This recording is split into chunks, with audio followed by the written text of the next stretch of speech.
on 17. juuli ja reporter alustab. Täna avati Kungla külas esimene autokool. Juba 3 autot sõitis sellel rajal ja üks oli enda load kätte saanud.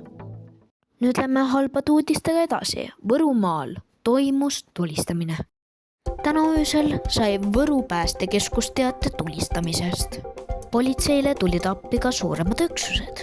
Politseil tuli õhku lasta pättide garaaži uks. Tulistamine lõppas südaööl. Nüüd lähme väiksele pausile.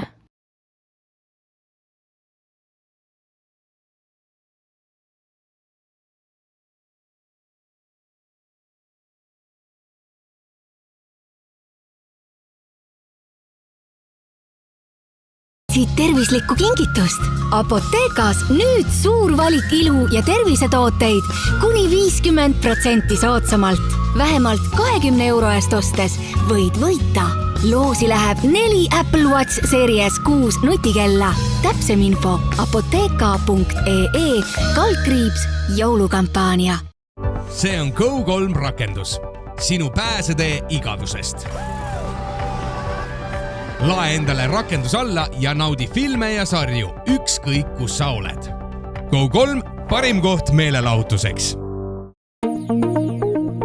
Nüüd lähme uudistega edasi. Haapsalu lähedal nähti tornaadot. Praegu näeme pilti, mida iga päev ei näe.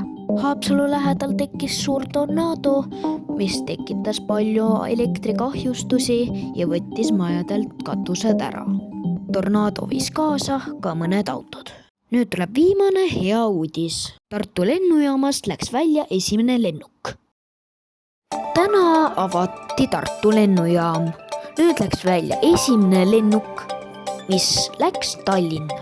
Lennuk saabus Tallinnasse poole tunniga. Tänane saade on lõppenud. Aitäh vaatamast!